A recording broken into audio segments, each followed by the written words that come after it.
ഞാൻ എനിക്കൊന്ന് വാട്സപ്പ് ചെയ്തോട്ടെ. ഞാൻ നല്ല തിരക്കിലാണ്, ഒന്നും കേൾക്കാൻ കാര്യമില്ല. വാട്സപ്പ് ചെയ്തോ.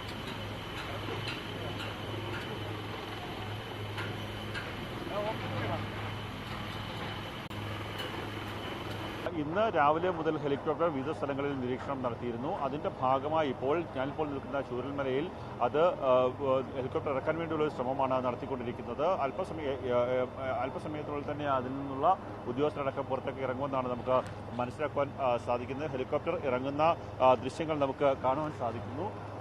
ഇപ്പോൾ ആദ്യം ഒരു ഭാഗത്ത് പുഴയുടെ മറുഭാഗത്ത് അവിടെ ഹെലികോപ്റ്റർ ഇറക്കാൻ വേണ്ടിയുള്ള ഒരു ശ്രമം നടത്തിയിരുന്നു. എന്നാൽ ആ ഭാഗത്ത് ഒരു ചതുപ്പ് നിറഞ്ഞ അവസ്ഥയാണ്, മണ്ണ് താഴ്ന്നു പോകുന്ന അവസ്ഥയാണ്. പല സമയങ്ങളിൽ റിപ്പോർട്ടിങ്ങിലെത്തിയ റിപ്പോർട്ടേഴ്സ് അടക്കമുള്ള ആൾക്കാർ ആ മണ്ണിൽ താഴ്ന്നു പോകുന്ന ഒരു സാഹചര്യം ഉണ്ടായിരുന്നു. അതുകൊണ്ട് തന്നെ അവിടെ ആ ഭാഗത്ത് ഇറക്കാൻ സാധിച്ചില്ല. അതിനുശേഷമാണ് മറുഭാഗത്തും ശിവക്ഷേത്രം, തകർന്ന ഒരു ശിവക്ഷേത്രമുണ്ട്. ശിവക്ഷേത്രത്തിൻ്റെ ആ മണ്ഡപത്തിൻ്റെ സമീപത്ത് തന്നെ ഇപ്പോൾ ഹെലികോപ്റ്റർ ലാൻഡ് ചെയ്തിരിക്കുന്നു. അവിടെ നിന്ന് മരുന്ന് മറ്റ് കാര്യങ്ങളൊക്കെ തന്നെ പുറത്തേക്ക് എത്തിക്കുന്നതാണ് നമുക്ക് മനസ്സിലാക്കാൻ സാധിക്കുന്നത്. ഞാനിപ്പോൾ നിൽക്കുന്നതിൻ്റെ മറുകരയിലാണ് ഇപ്പോൾ ഹെലികോപ്റ്റർ ലാൻഡ് ചെയ്തിരിക്കുന്നത്.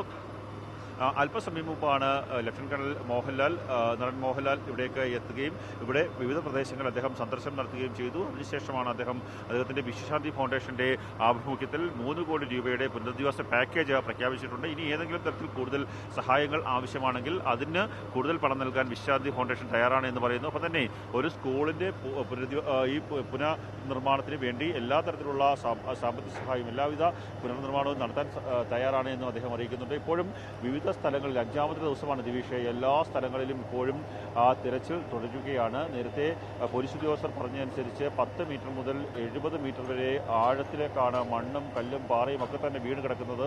ആ മണ്ണും കല്ലും പാറയും നീക്കി ഒരു തിരച്ചിൽ എന്ന് പറയുന്നത് പൂർണ്ണമായും മനുഷ്യസജ്ജമാകുമെന്ന് പറയാൻ സാധിക്കില്ല എന്ന് പോലീസ് ഉദ്യോഗസ്ഥർ തന്നെ പറയുന്നു. കാര്യം അവിടെയൊക്കെ തന്നെ മനുഷ്യൻ്റെ ജീവന് തുടുപ്പുകളുണ്ടോ അല്ലെങ്കിൽ ആരെങ്കിലും അതിനകത്ത് കുടുങ്ങി മൃതശരീരങ്ങളായിട്ടുണ്ടോ എന്നുള്ളതൊക്കെ തന്നെ പരിശോധിക്കുകയാണ്. അതിനുവേണ്ടിയാണ് ഡൽഹിയിൽ നിന്ന് സൈനികർ ഉപയോഗിക്കുന്ന ഏറ്റവും അത്യാധുനിക റഡാർ സംവിധാനം ഇവിടേക്ക് എത്തിക്കാൻ തീരുമാനിച്ചത്.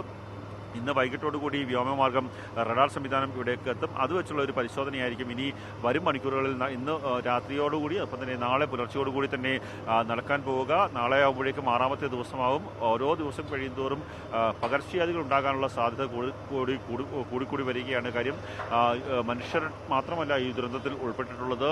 വളർത്തു മൃഗങ്ങളുണ്ട്, മറ്റ് ജീവജാലങ്ങളുണ്ട്. അവയൊക്കെ തന്നെ മണ്ണടിയിൽ അകപ്പെട്ട ഒരു സാഹചര്യമുണ്ട്. അതുകൊണ്ട് തന്നെ ഇവ കിടന്ന് അഴുകി ചിലപ്പോൾ അത് പകർച്ചവ്യാധിയിലേക്ക് വരാനുള്ള സാധ്യതയേറെയാണ്. അതുകൊണ്ട് തന്നെ ഒരു ആരോഗ്യവകുപ്പ് ഒരു മുൻകരുതൽ അടക്കമുള്ള കാര്യങ്ങൾ നടപ്പാക്കുന്നുണ്ട്. അത് തന്നെയായാലും ഇപ്പോൾ അവരുടെ നടപടിക്രമങ്ങൾ പൂർത്തിയാക്കിയ ശേഷം വ്യോമസേനയുടെ ഹെലികോപ്റ്റർ മടങ്ങിപ്പോകുന്നതാണ് നമുക്ക് ദൃശ്യങ്ങളിൽ നിന്ന് കാണാൻ സാധിക്കുന്നത്. ഈ ചൂരൽമലയിലേക്ക് വേണ്ട അത്യാവശ്യ സാമഗ്രികൾ ഇറക്കിയ ശേഷം അവർ തിരിച്ച് മടങ്ങുന്ന ഒരു കാഴ്ചയാണ് നമുക്ക് കാണുവാൻ സാധിക്കുന്നത്. രാവിലെ മുതൽ തന്നെ ഹെലികോപ്റ്റർ ഉപയോഗിച്ചിട്ടുള്ള ഒരു തിരച്ചിലൊക്കെ തന്നെ വലിയ രീതിയിൽ തന്നെ ഈ പ്രദേശങ്ങളിലെല്ലാം തന്നെ നടക്കുന്നുണ്ടായിരുന്നു.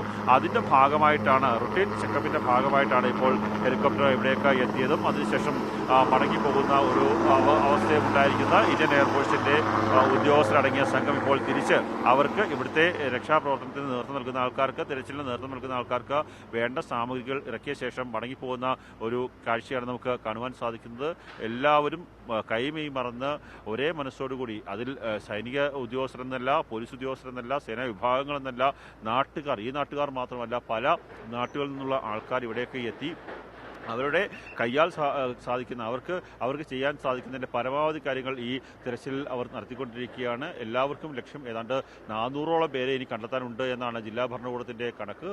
നേരത്തെ ADGP MR അജിത്കുമാർ പറയുന്ന സമയത്ത് 400ഓളം പേരുടെ ഒരു കണക്കാണ് പ്രാഥമികമായി ഉണ്ടാക്കിയിട്ടുള്ളത്. ഇനി വരും ദിവസങ്ങളിൽ അത് കൂടുതൽ പരാതികളോ മറ്റോ എത്തുകയാണെങ്കിൽ അതിൻ്റെ എണ്ണം കൂടാൻ സാധ്യതയുണ്ട് എന്ന് പറയുമ്പോൾ ഇതിൻ്റെ വ്യാപ്തി എത്രത്തോളം വലുതാണ്, ഈ ദുരന്തത്തിൻ്റെ വ്യാപ്തി എത്രത്തോളം വലുതാണ് എന്നുള്ളത് നമുക്ക് മനസ്സിലാക്കുവാൻ സാധിക്കും. അപ്പോൾ തന്നെ എല്ലാം നഷ്ടമായ ഒരു വലിയ ജനവിഭാഗം ഇവിടെയുണ്ട്. അവരെ കൈയോട് ചേർത്ത് അല്ലെങ്കിൽ നമ്മൾ നെഞ്ചോട് ചേർത്ത് തോളോട് ചേർത്ത് പിടിക്കേണ്ട ഒരു സാഹചര്യമുണ്ട്. അതിനുവേണ്ടിയുള്ള ക്രമീകരണങ്ങളൊക്കെ തന്നെ വിവിധ സന്നദ്ധ സംഘടനകളൊപ്പം തന്നെ സർക്കാർ സംവിധാനങ്ങളൊക്കെ തന്നെ നടത്തിക്കൊണ്ടിരിക്കുകയാണ്. ഇപ്പോൾ നേരത്തെ എത്തിയ ഹെലികോപ്റ്റർ അവരുടെ ഉദ്യമ ലക്ഷ്യം പൂർത്തിയാക്കിയ ശേഷം തിരിച്ച് മടങ്ങിപ്പോവുകയും ചെയ്തിട്ടുണ്ട്.